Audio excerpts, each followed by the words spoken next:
ગીર સોમનાથ જિલ્લામાં વરસાદ ખેંચાતા ખેડૂતોની ચિંતા દિવસે દિવસે વધી રહી છે। ખેતરોમાં વાવેલો પાક પાણીના અભાવે મુરઝાઈ રહ્યો છે, જ્યારે નદી, નાળા અને કૂવાઓના જળસ્તરમાં પણ સતત ઘટાડો નોંધાઈ રહ્યો છે।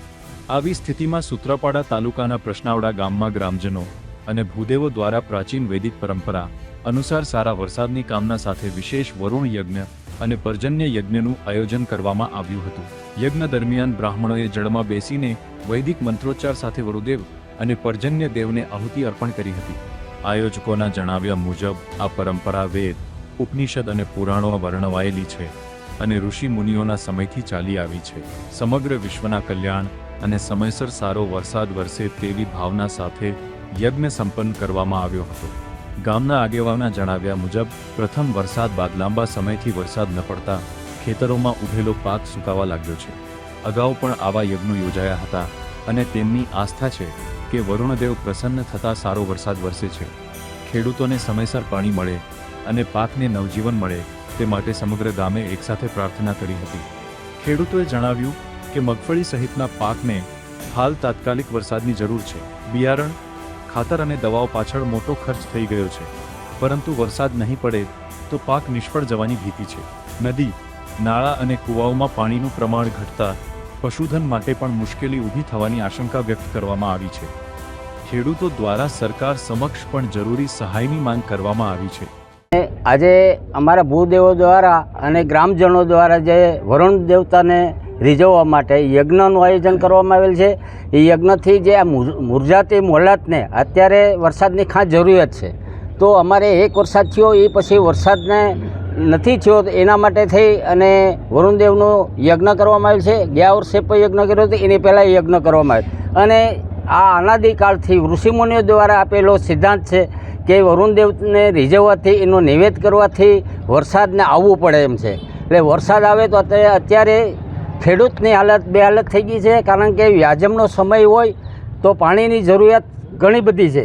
તો જો મુરઝાતી મોલતને જીવતદાન મળે એ માટે જો વરસાદ થાય તો મુરઝાતી ખેડૂતને આનંદ મળે અને આ યજ્ઞથી સચોટ બધાને વિશ્વાસ છે કે વરુણદેવ રીઝવશે અને વરસાદ આવશે। ન આવે તો આ વખતે પાણીની સમસ્યા મોટે પાયે રહી એમ છે, કારણ કે પહેલો વરસાદ એક થયો એ પછી વરસાદ નથી, એના કારણે પાણી માલઢોર અને પશુ પક્ષીને પણ નુકસાન થાય એમ છે। એટલે ભગવાનને પ્રાર્થના કરીએ, માતાજી ભવાની માતાજીના સાનિધ્યમાં એટલા માટે યજ્ઞ રાખેલો છે કે વરુણદેવને રીઝવીએ અને વરસાદ આવે અને આ વિશ્વનું કલ્યાણ થાય। પરિસ્થિતિ બહુ ખરાબ છે, માલઢોરની, ખેડૂતની, મગફળીને બહુ પાણીની જરૂર છે, એ માટે અમે આ વરુણ યજ્ઞનું આયોજન કરેલ છે આખા ગામ વતી। ખેતરમાં કેવી છે પરિસ્થિતિ? બહુ ગંભીર પરિસ્થિતિ છે। કઈ રીતે? વરસાદ વગરની એટલે મુલાત બધી હુકાય છે, ખેડૂત બહુ મૂંઝવણમાં છે, પરિસ્થિતિ બહુ ગંભીર છે। વરસાદ નહીં વરસશે તો પરિસ્થિતિ બહુ ગંભીર થઈ જાય અને ખેડૂતની પરિસ્થિતિ તો બહુ નબળી છે, પાકમાં બહુ નિષ્ફળ જાય એમ છે। વરસાદ ન થાય તો બહુ ગંભીર હાલત છે અને નદી નાળામાં પણ ક્યાંય પાણીની સંભાવના નથી, કૂવામાં પાણી ઓછા છે અને આ ખેડૂતને સરકાર જો કંઈક ધ્યાન દે અને એમાં કંઈક સહાય કરે તો વિશેષ સારું છે। અને એને વિનંતી કરવામાં આવે કે ભાઈ જો વરસાદ ન થાય તો અમારો બધો પાક નિષ્ફળ જાય એમ છે। ખર્ચો તો બહુ મોટો થઈ ગયો, ખેડૂતને અટાણે બિયારણ, ખાતર, દવા કોઈ સીમા નથી રહી અને ખેડૂતને સાબુ જો ઉપરવાળો પણ નહીં જોઈ ને સરકાર પણ નહીં જોઈ તો અમારું બધું નિષ્ફળ જાય એમ છે। યજ્ઞ કરો છો? યજ્ઞો કરીએ, યજ્ઞથી ભગવાનને રીઝવીએ, માતાજીના નામ લઈએ, માતાજીના શરણમાં હાથ જોડીએ અને એનાથી દયાથી જો થઈ જાય તો અમે એને નિમંત્રણ કરીએ।